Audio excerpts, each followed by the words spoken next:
Padami na nga ng padami ang mga batang higante sa Pinas na makikitaan din ng potensyal na pwedeng magamit ng ating batang Gilas sa mga susunod na taon. Kagaya na lang ng dalawang batang pag-uusapan natin ngayon mga boss na sa murang edad ay meron ng mga malahiganteng tangkad at ang isa nga dito ay nahahalin tulad pa kay Kai Sotto.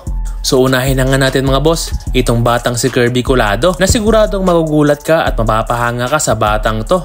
Dahil siya ay kasalukuyang 11 years old lang, ngunit may height na siyang 6'1". Na bihirang-bihira lang mangyari sa Pilipinas. Sa mga hindi nakakaalam mga boss, si Kai Sotto noong siya ay 12 years old ay may height ng 6'2" na hindi naman nalalayo sa batang si Kirby. Na sa edad na 11 anyos ay may height ng 6'1". Kaya nahahalin tulad nga ang batang to sa ating Gilas Bigman. At dahil nga sa malahiganting tangkad ng batang si Kirby ay kapansin-pansin talaga siya sa loob ng court. Dahil ang kanyang mga kalarong kaedad niya ay halos taga-bewang lang niya. Sa ngayon mga boss, naglalaro ang batang to sa mga ligang under 12 division at dinudumi na lang niya ang mga ligang nasasalihan niya kung saan palagi pang nagiging MVP ang batang si Kirby. At kung usapang skills naman mga boss, makikitaan mo naman ang batang to ng shooting skills, rebound at syempre basic na basic lang sa batang to ang umiscore sa ilalim. Dahil saan ka ba naman makakakita ng isang under 12 division tournament na merong batang naglalarong may height na 6'1", di ba?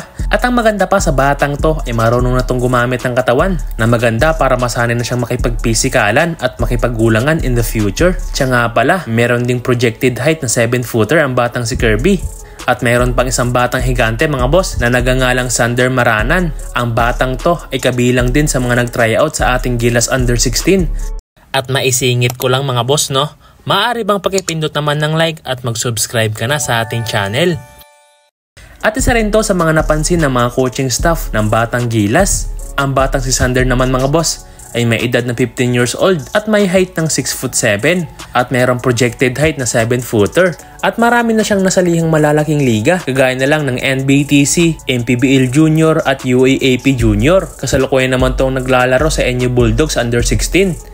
Nakakatuwa nga lang mga boss dahil dumadami na nga ang mga batang higante sa ating bansa. Magandang balita nga to dahil sa isang Asian country na katulad ng Pilipinas ay bihirang-bihira lang talaga tayong magkaroon ng mga higanting player, especially ang mga 7'footer. Kaya sana ay wag masayang ang mga batang to at sana ay magamit din to ng ating national team ang mga batang katulad nila. So yun mga boss, at panoorin naman natin ang mga highlights ng batang si Kirby at Sander.